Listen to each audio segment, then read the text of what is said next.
எல்லாம் சிவமயம். ஆதி சிவம் அனைத்தும் அவனே, அண்ட சராசரமும் அவனே, பறந்து விரிந்துள்ள இந்த பால்வெளி முழுக்க அவனே, ஆதியும் மந்தமும் இல்லா பரம்பொருளும் அவனே. அவனிடம் இருந்தே அனைத்தும் தோன்றுகின்றன, பின்னர் அவனிடமே அனைத்தும் சென்று முடிகின்றன.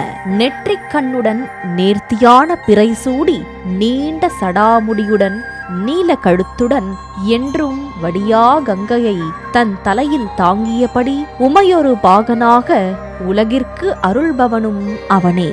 எந்நாடும் வணங்கிடும் தென்னாடுடைய சிவனை எத்தனை யுகங்கள் போற்றி புகழ்ந்தாலும் அவன் மகிமைகளை முழுமையாக சொல்லிவிட இயலாது என்பதே பேருண்மையாகும். தரணி காக்கும் தாயுமானவனை சிறப்பிக்க எண்ணற்ற விழாக்கள் கொண்டாடப்பட்டாலும் மகத்தான மகா சிவராத்திரி தன்னிகரில்லா தனிப்பெரும் விழாவாகும்.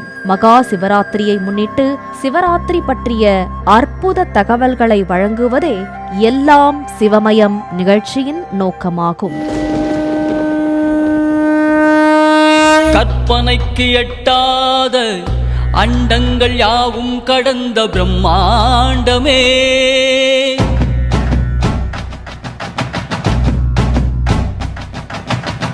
கற்பனைக்கு எட்டாத அண்டங்கள் யாவும் கடந்த பிரம்மாண்டமே. அந்த வகையில் இன்று மகா சிவராத்திரி நாளில் படிக்க வேண்டிய பக்தி இலக்கியங்கள் பற்றி அறிந்து கொள்ளலாம் வாருங்கள். நமது இந்து மதத்தில் மகா சிவராத்திரி என்பது மிகச் சிறப்பான விழாவாக கொண்டாடப்படுகின்றது. இந்த மகா சிவராத்திரி நன்னாளில் இரவு முழுக்க கண்விழித்திருந்து இறைவன் ஈஸ்வரனை வழிபட்டால் நமது வாழ்நாள் முழுக்க நன்மைகளே நடைபெறுமென வேதங்கள் கூறுகின்றன. மகத்துவமான மகா சிவராத்திரி நாளில் விரதமிருந்து கண்விழித்து சிவபெருமானை வழிபடுதல் தொன்மையான மரபாகும். புண்ணியம் மிக்க இந்த நாளில் வெறுமனே கண்விழித்திருப்பதை தவிர்த்து ஈஸ்வரனை போற்றும் ஈடு இணையற்ற நூல்களை படிப்பதால் எண்ணிலடங்கா பலன்கள் இல்லம் தேடி வரும் என்பது சாஸ்திரங்கள் கூறும் உண்மையாகும். அந்த வகையில் மகா சிவராத்திரி நாளில் படிக்க வேண்டிய அற்புத நூல்களை அறியலாம். கோளறு பதிகம். மகா சிவராத்திரி விரதம் இருப்பவர்கள் மிக முக்கியமாக படிக்க வேண்டியது திருஞான சம்பந்தர் இயற்றிய கோளறு பதிகமாகும். கோளறு பதிகமானது உள்ளத்திற்கு தைரியத்தை வழங்குவதோடு நவக்கிரக தாக்கங்களை நீக்கும் என்பது ஐதீகமாகும். சிவபுராணம். மகா சிவராத்திரி நாளில் சிவபுராணம் படிப்பதால் முந்தைய கர்ம வினைகளையும் பாவங்களையும் நீக்கி மன அமைதி, மகிழ்ச்சி மற்றும் செல்வ செழிப்பை தரும். மேலும் சிவபெருமானின் அருளால் வாழ்க்கையில் உள்ள தடைகள் நீங்கி நன்மைகள் நடக்கும். லிங்காஷ்டகம். மகா சிவராத்திரி நாளில் லிங்காஷ்டகம் படிப்பதால் பாவங்கள் அனைத்தும் நீங்கும். பிறவிப்பிணி எனப்படும் கர்ம வினைகள் நீங்கி சிவபதத்தை அடையும் பேறு கிடைக்கும்.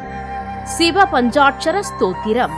சிவ பஞ்சாட்சர ஸ்தோத்திரத்தை மகா சிவராத்திரி நாளில் படிப்பதால் மன அமைதி கிடைக்கும், எதிர்மறை எண்ணங்கள் நீங்கும்.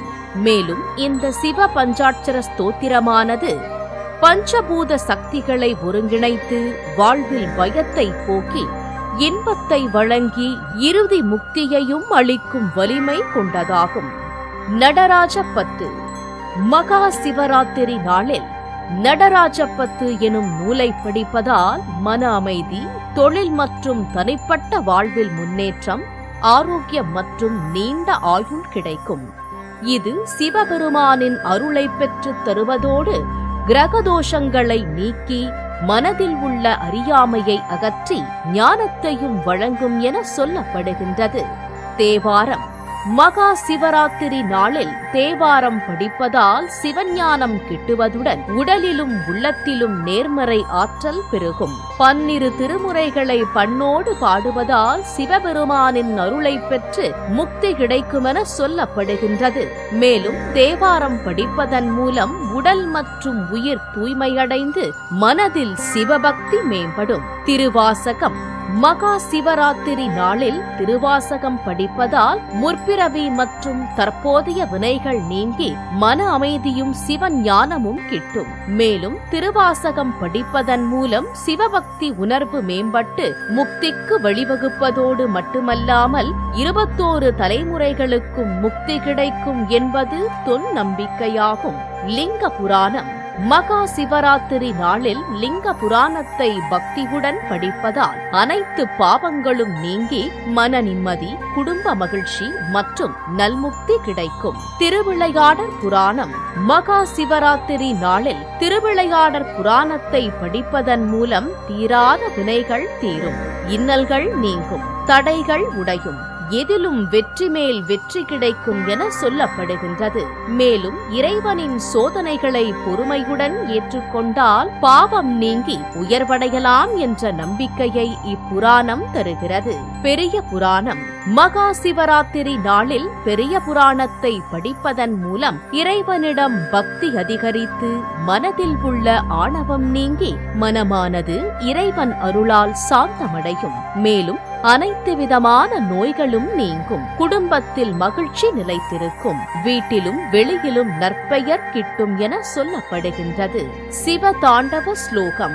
மகா சிவராத்திரி நாளில் சிவபெருமானை தியானித்து சிவதாண்டவ ஸ்தோத்திர பாடலை படித்து வந்தால் நமது சித்தத்தில் தெளிவு ஏற்படும். நாம் நம்மை அறியாமல் உடல், மனம், வாக்கு ஆகியவற்றால் பிறருக்குச் செய்த பாவங்களை சிவபெருமான் போக்கி அருள்வார். மேலும் எல்லாவற்றிலும் இறைவனை காணும் மனநிலை சிறிது சிறிதாக வளரும். நம்முள் இருக்கும் தீயவைகள் எல்லாம் அழியுமென கூறப்படுகின்றது.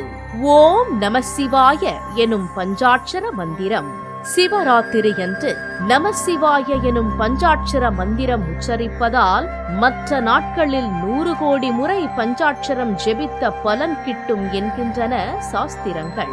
மேலும் பஞ்சாட்சர மந்திரத்தின் மூலம் வாழ்வில் நினைத்து பார்க்க முடியாத அளவிற்கு நல்வளர்ச்சி ஏற்படும் எனவும் சொல்லப்படுகின்றது. மகா சிவராத்திரி கொண்டாடப்படும் நன்னாளில் சிவபெருமானை போற்றும் மகத்தான இந்த ஆன்மீக நூல்களை படிப்பதாலும் அல்லது படிப்பதை கேட்பதாலும் சிவபெருமான் அருள் பரிபூரணமாக கிடைத்து தொட்டதெல்லாம் துலங்கும், வாழ்வில் ஏற்றம் ஏற்படும், துன்பங்கள் அனைத்தும் விலகும், வாழ்வின் இறுதியில் சிவனருளால் முக்தி கிடைக்கும் என்பது சத்தியமான உண்மையாகும். பக்தி பரவசமூட்டும் ஆன்மீக நூல்களை படிப்போம், பரமசிவன் அருள் பெற்று பாரினில் சிறந்திடுவோம். எல்லாம் சிவமயம்.